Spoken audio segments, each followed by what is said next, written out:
Creatures of the night, let's talk about AEW Rampage since no one else watched it but me. I did do a watch along for the Ring of Honor Supercard of Honor pay-per-view. That's a discussion for another video. However, let's talk about AEW Rampage. Not much happened. Now, we did start off with Malachi Black versus Christopher Daniels. This was a really great match. However, this was more like Christopher Daniels versus Buddy Matthews and Malachi Black. Every single second, the referee happened to just turn somewhere else. Buddy Matthews let his presence be felt. And I actually didn't mind this. A lot of times I know people can't stand the whole interference thing, but this is just House of Black doing House of Black things. So I wasn't bothered by this at all. Now, we did have Malachi Black taking the win. I didn't see this going any other way. House of Black will be facing Eddie Kingston, Mark Briscoe, and Adam Copeland at the Dynasty pay-per-view. So expecting a lot of interferences to get these W's along the way. After this, we do have Roderick Strong versus London Lightning. This match, not bad. I believe, this was an eliminator match. So basically, London had to win this in order to get an opportunity to the title some point in the future. Y'all know that shit wasn't going to happen. We have been seeing a lot more of London lately. London is a Canadian wrestler. So since they've been doing their Canadian tour, we've been seeing him Ring of Honor. We've been seeing him AEW. And I think he's pretty talented. You know, honestly, I wouldn't be surprised if even after this tour, we end up seeing a little bit more of him, later on in the future. I think he's great in the ring. He could use a little help with the mic skills, but it's a work in progress here. Now, the Undisputed Kingdom were ringside, and I expected that. And when it seemed like London might have a little bit of an upper hand here, out of the blue, the very darkest blue, okay, here comes Wardlow getting involved in attacking London before launching his ass into the ring. And then Roderick takes the rest and go for the win here via submission. The match was fine without the interferences or whatever, but this is what we expected. We're going to go a little bit more into details about this when we talk about the Ring of Honor pay-per-view. Now, after this, we have Layla Hirsch of all people, she started off really great in Ring of Honor, and then after a while, I don't know what happened after that match with her against Athena. That was an amazing match, by the way. She was in the tournament for the TV title. She didn't make it, obviously, to the finals. And here she is on AEW, and she's looking to have a house rules match, open house rules match with our spooky girl, Julia Hart. And Julia Hart does end up doing her own little promo in the darkness, basically saying, "Bitch, bring it on." But I'll say this, Julia, she had that spooky vibe with what she was saying. The issue is not convinced. I don't hear it in her voice. She had the right words to say. It's just like, it almost felt like more as she was reading something and she was trying to sound spooky or trying to sound intimidating. It just didn't work out. She's definitely gonna have to find her voice, but she got like 2 weeks before Willow take that title off of her. Real talk. Now, after that, we do have Serena Deeb versus Trish Adora, and oh my god, Trish Adora is definitely one of my favorites. I cannot tell you when the last time I seen her win a match. I literally cannot tell you. She has to have the worst wins-loss records in AEW Ring of Honor. I think she has to. I don't know who is worse than Trish Adora at this point, but super talented. She does this thing where she does the split on her opponent's back, and then she kind of twerks a little bit, and it's really, really cool. She's super flexible, so it works out. I like it. I think it's cool. Not something that you see other girls doing. Serena Deeb, while I do enjoy her, and I think like she has really amazing skills in the ring, she's boring. I have no other way to put it. She's just boring. The promos are boring.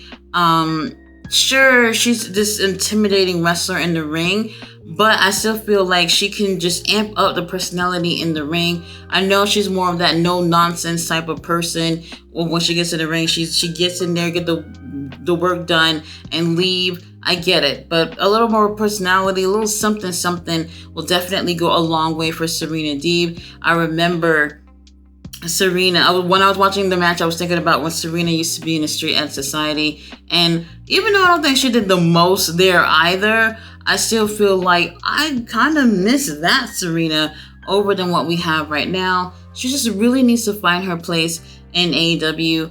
One thing I think I realized with watching her is no matter how great in the ring you are, if you don't find a way to connect with the crowd, it really don't matter how great you are in the ring. Serena Deeb takes the win, and you know what, Trish Adora, she deserves much better than that. Now, here we have Saraya, Harley Cameron, and Zach Knight. They're back there, and long story short, Saraya seems to maybe want to patch things up with Ruby, and she's still coming off manipulative about it.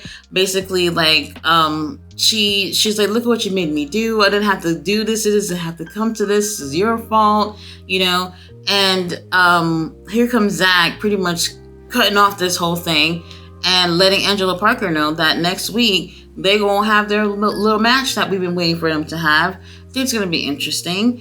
I know Zach is very great in the ring. This is, I feel like, going to be a little bit much for someone like Angela Parker. So Angela Parker is definitely going to have to bring it. When I say bring it, he's going to have to bring everything he got, every little tricks in the bag that he can use so that he can remotely win or even just make it alive, going in the ring with Zach Knight. I did like the story. I thought it was fun. I don't know where it's going at this point since Ruby has broken up with Angela Parker, but we'll see next week when we actually do have that match. Now, main event. I'm not even gonna lie to y'all. This final four elimination thing, is there a prize to win or something? I have no clue. It was Commander. I was not happy to see Commander. Matter of fact, God, we'll talk about the Ring of Honor thing in a minute. Commander, Action Andretti, Brian Keith, and Daniel Garcia. So basically, somebody pinned someone or had somebody submit, and that person is eliminated. And then there's 3, then there's 2, and obviously there's a winner. Now, first one eliminated is Brian Keith, and then the next one eliminated, surprise, Commander, when this little hot pink getup that he was wearing tonight. I was really happy that he did not make it to the finals in this match. I don't even know what the prize is. I just don't want to see Commander win another damn thing. Now, we have Action Andretti, Daniel Garcia. I feel like they probably had a one-on-one match before. Not 100% sure, but these two here was so good. Action Andretti working I guess a knee, maybe a leg injury, where obviously Daniel Garcia kept focusing on his leg, that leg that's supposed to be injured, right, left, who knows which one it is. And that made things interesting because even though Action Andretti is limping and seems to be in pain, he's not letting that stop him and trying to win this match over Daniel Garcia. Now we do have Daddy Magic once again and commentary watching his son Daniel Garcia, and they're still in Canada, and the Canadian crowd in the middle of this match is chanting for Daddy Magic. Daddy Magic is just sitting there with that hot ass silver jacket on commentary, and they're cheering for him. He ain't doing a damn thing but being Canadian, and I guess that's enough in Canada. Now, back to the match. It's just them two at this point, and to be honest, it's actually pretty good. And these two guys are very talented. Daniel Garcia, I don't know what his ass has been ever since he helped Adam take the title off our stepdaddy. So he's probably been chilling at home. Action Andretti is always with Top Flight. And I'm just like really, really excited when I see these two young guys in the ring. I'm excited for the future of pro wrestling because these guys are so talented. I don't see any big titles in their future anytime soon, to be honest with you. But they could really hold their own in the ring. And Daniel Garcia ends up taking the win. And I was happy with that.